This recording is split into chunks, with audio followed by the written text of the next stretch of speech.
Do you really believe that your attention span has crept down to less than 47 seconds, or maybe it's 6 seconds, or whatever they come up with next to deride that beautiful mind of yours? I'm not sure that I do. However, the rise of short-form content has definitely affected the ability of even my own self to engage with longer, more detailed videos and books. So the purpose of what we're going to talk about today is how that I'm responding to this and how that I can extract maximum value from long books, long form videos, despite the challenges that I've seen happening to my own attention span. And part of it has to do with using a particular method that I've used for years and just becoming a little more disciplined with it. So with all that in mind, really we got to start with understanding your own content consumption and really getting radically honest about it. So why is it that we live in a world where there are more short-form videos than ever, but also more long-form videos than ever? And there's so many comments that I get on my channel that people say, just get to the point and all this sort of stuff. And years ago, I joked about this because people used to use this phrase, where's the meat?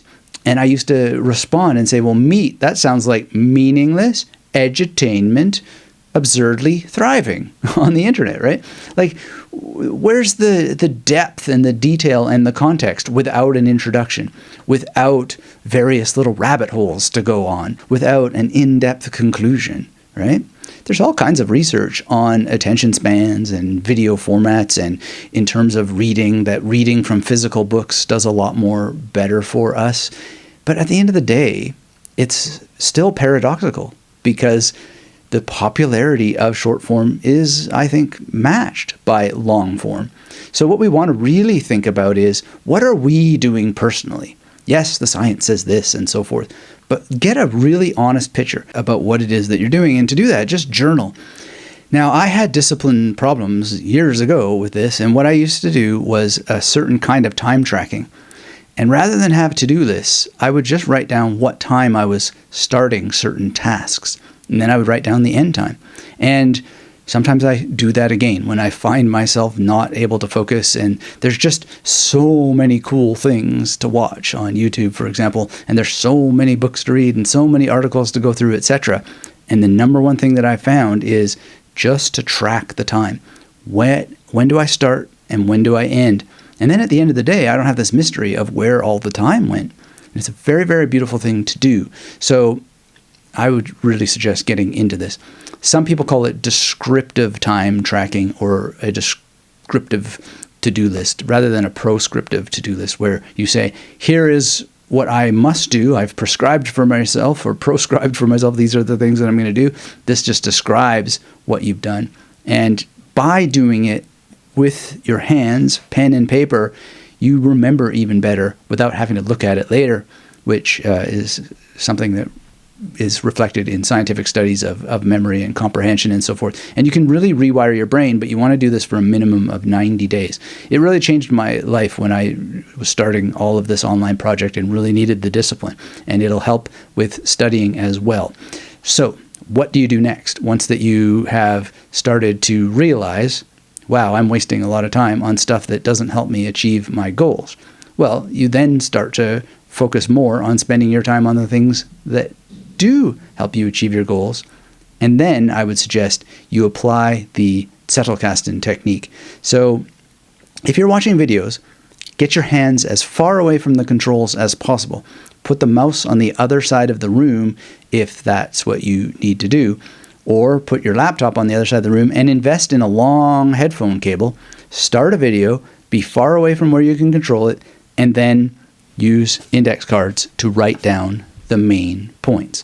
So it's Zettelkasten. Basically, Zettel means card and Kasten means boxes, and you can put these in boxes later, but what you're going to do is just write down the key points. Now later, when you're skilled with a memory palace and you can use an impromptu memory palace and remember points more or less in real time, you can practice doing that.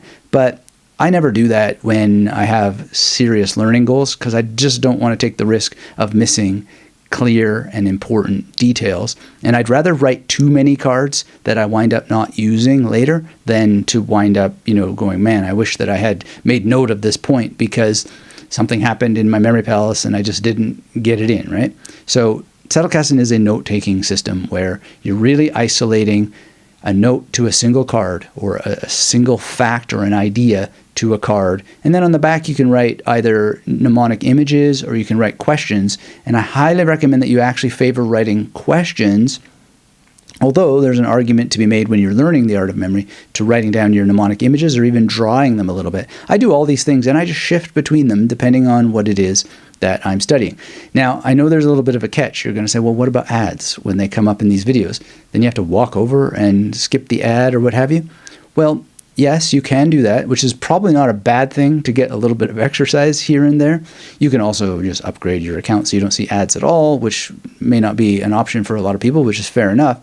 But the other thing is you take your headphones off and then you reflect backward on the notes you've already taken. And that is a very, very good thing to do because you're getting this rapid onset review. And you can just, in your peripheral vision, notice when the ad has ended and then put your headphones back on and carry on taking notes. So that's a very, very easy thing to do. And it's helped me a lot because if I'm in front of the computer and I have multiple tabs open, I just don't quite have the discipline all the time to stick with the tab that I'm on. But if I'm further away from the device, then it's much easier to do it. Or even if I'm close to the device and I just have my hands occupied with cards and pens, well, then I'm not pausing to jot down quick thoughts and so forth. I'm just literally hunting and listening with my hunter's ears on for the key points, then writing them down. Now, the next step is to use a memory palace to memorize the key details, and from then to test your memory, write a summary, ideally in your handwriting. And, you can write a summary in bullet points, but I prefer little short paragraphs. And the reason why is because you're placing in your own language the key ideas, but not bullet point language, but a more expressive, a grammatically correct and full explanation that will more easily translate into speaking or future writing. So it's really, really important.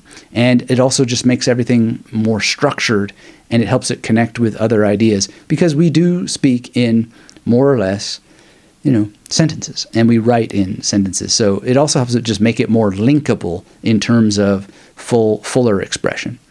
Now, what you can do also is create a master note. Now, a master note just simply looks like this. So here is a study I have of Chuangzi, and the first card says Chuangzi.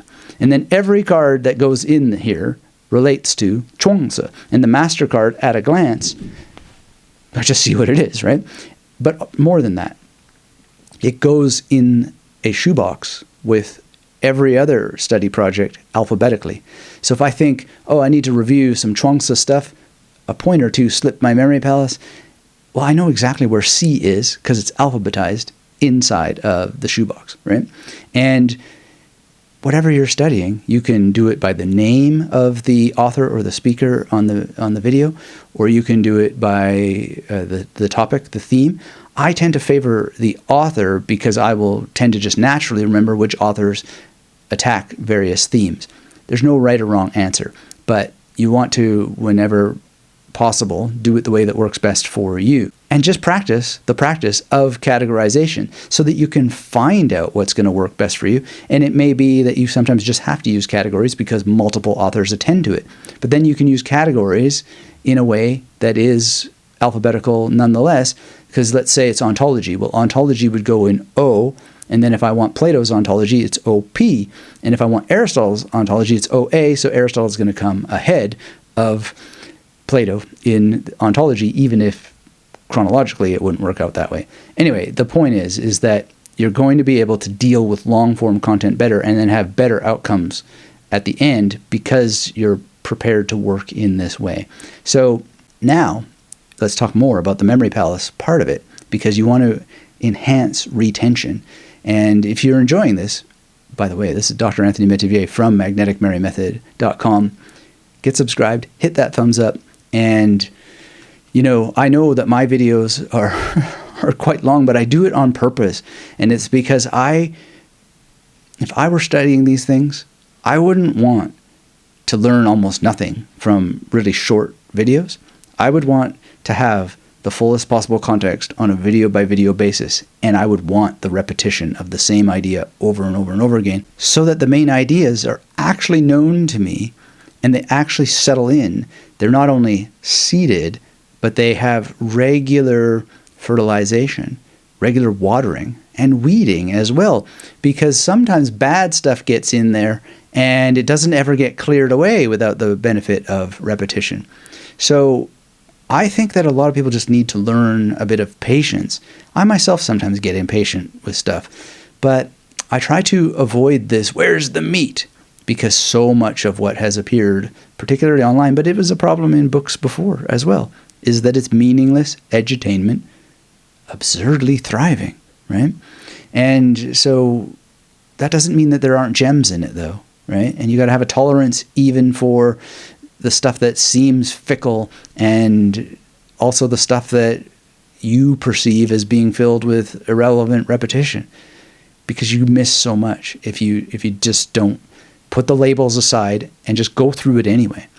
It'll be good for you in the end, I believe. And I mean, I don't know what to say. I don't mean to sound arrogant or brag, but I've got the 2 MAs and I got the PhD, and I have a pretty awesome business, and I have many books that I've written and so forth. And I got there because I reread the same details over and over and over again, and then I structured them in my mind and did it in multiple ways.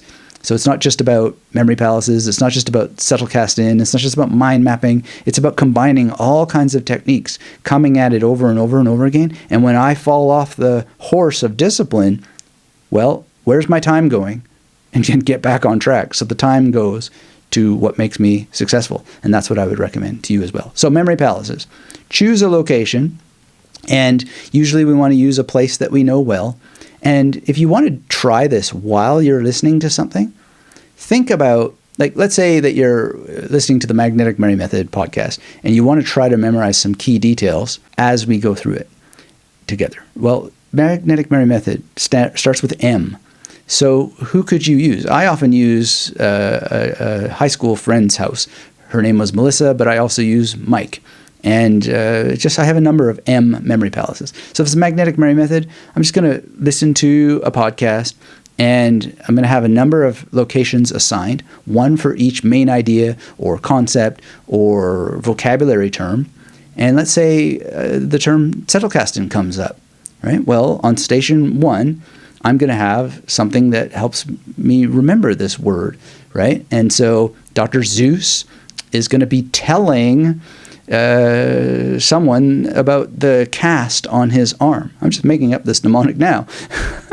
I don't remember what I would have used to learn that word in the first place, but that sounds, maybe I did use that. I don't know, but zettelkasten. So Dr. Zeus telling someone that he's got a cast on his arm, and that's going to be on station 1 in the memory palace. And you can remember that in real time, provided that you're quite good with the memory palace. But the better way to do it so that you're paying attention to the podcast is listen, write notes, then later go through your notes and say, well, I only need 5 out of the 10 points that I need, and then have your memory palace and go through on a station-by-station basis, station 1, station 2, station 3, station 4, station 5, and then those individual cards, 1 to 5, have a place. And you're just converting each note that you've made to an image, but not quite. A magnetic image is more nuanced than all of that. So if we think about Dr. Zeus telling someone that he has a cast on, we're going to hear his voice, and we're going to be deeply engaged as a result. It's going to become a much more interesting word because we can imagine what Dr. Zeus would sound like. And maybe he sounds like the Grinch or whoever, right? But we're going to walk through after we've done this, and we're going to trigger off all of these multi-sensory associations, not just visual things, but we're going to make as many feelings as we can. So a physical feeling for Zeus telling someone about a cast is maybe he knocks on it. So you hear his voice, you hear the knocking, but you also feel what it's like to have a cast on your arm as if you were Dr. Zeus, and you feel the knock, knock, knock, right? And it can even be making a sound like tell, tell, tell, right? Instead of knock, knock, knock, tell, tell, tell. Maybe that you feel some emotions around this. Like you're annoyed because it's a long form way of him telling you. And, you can imagine in one of these Dr. Seuss cartoons how that might play out. It's Zettelkasten, like that sort of thing. Change the speeds of things. Really make it dynamic. And it's going to leap out at you much more because you're going to be, in Mike's place or Melissa's place or whatever. You'll remember that it's the Magnetic Memory Method podcast that you're memorizing this from because the MM connection, and then it's like station 1. Oh, wow, there was this weird situation there with Dr. Seuss. Zettelkasten, right? And then you get it. Okay, so basically that's the long and short of it. And then after that, once you have these techniques, it really just comes down to time management. Now, a lot of people really like the Pomodoro technique for watching videos. So if it's an hour-long video, you don't necessarily have to go through it all at once, but you can set a timer and say, well, I'm going to go through 10 minutes. However, personally, frankly, I don't do that. I really don't like the Pomodoro technique for myself, and here's why. There is such a thing as conditioning, and what it does is it basically trains my brain to think I can't handle an hour. So rather than do that, I just go naturally for as long as I feel that I can. And that may not work for you, but for me, I find this very, very troubling and problematic. I want to train my brain to go for as long as it's actively engaged and excited by the ideas. And when I have tried this technique, usually what I find out is that it interrupts the flow. So I would rather practice and encourage others to try to not time things so that you're actually interrupting yourself the way the ads interrupt you all the time. I'm quite confident you'll find that by having these in your hands, these will give you more than enough variety because you're switching cards, you're taking notes and so forth, and you're asking questions as you go. And the other thing that you can do is try to predict what's going to be said next to keep yourself engaged. Try to run ahead of the speakers. And this might feel unusual at first because you may find that it's hard to pay attention and think ahead, but it's actually called anticipatory reading when you're reading a book as an active reading strategy. But you can do anticipatory listening. You can do anticipatory viewing, however you want to think about it. And it's actually very, very powerful. Now, a lot of times you'll be wrong, but you're still more engaged. And then because you were wrong, you're more likely to just naturally remember what the ultimate point wound up being. Because if you're just confirmed all the time, then you just wind up with a bias. Oh, I'm as clever as these people that I'm learning from, which may be. And then, why not? But at the end of the day, often you'll be surprised, and that surprise itself will help you. But you need to do this sort of anticipatory listening, anticipatory watching. And then after that, you've got engagement on tap because you've extracted as many ideas as you possibly can, and then you regularly review them. But ideally, regular review is as minimal as possible because you're going to place each note in a memory palace. Then you're going to walk through each memory palace and you're going to summarize in your own sentences and paragraphs what it is that you've understood and learned to solidify your learning and to make new connections as you go. The benefits here are really, really clear. You're going to be able to get through far more content by minimizing the breaks that you need to take. And even though breaks are often imposed on us with long-form content because of ads and so forth, they actually, as we've covered, can give you a beneficial period of review. You just have to set yourself up for that period and take your headphones off and just kind of in your peripheral vision, wait for it to be gone while you're looking at the cards you've made and reviewing. Now, some people will say, but that's multitasking, isn't it? And so forth. Well, I'm not actually that much against multitasking. And the reason why is simply because I've used memory techniques a lot in real life situations. So I've gone and done these memory demonstrations where I memorize everybody's name. And while I'm memorizing their names, I actually am reviewing the names that have already come through so that I won't forget them. And normally I wouldn't anyway because of the strength of the memory techniques, but I'm there to do a demonstration and I'm going to do the best possible job. So when John is introducing himself, I'm thinking about Martin and I'm thinking about them both at the same time. And I'm going from Martin up to John, and then I'm bringing in the next person, Nick or Sam or whoever it is, right? Katrin. There's all kinds of things going on. And is it multitasking or not? I think it is. It certainly feels like multitasking. It may be focused on the topic of names, but it's also going through the associations at the same time while tracking the memory palace that I've made out of the room. And it's the same thing with long-form content. All kinds of different semantic facts can arise. Maybe there's even some images that need to be handled, which would be figural memory and maybe iconic memory, etc.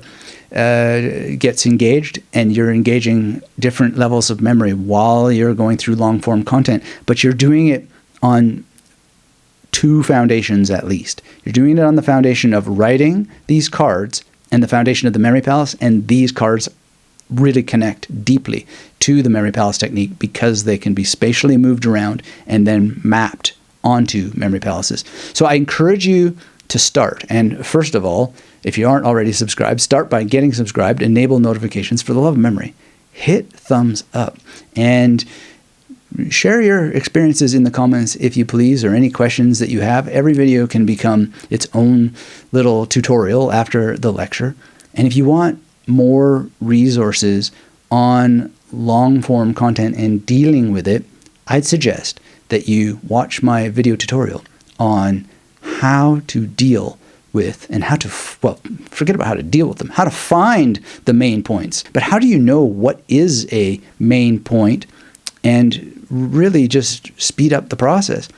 Watch that video on finding main points and dealing with them next.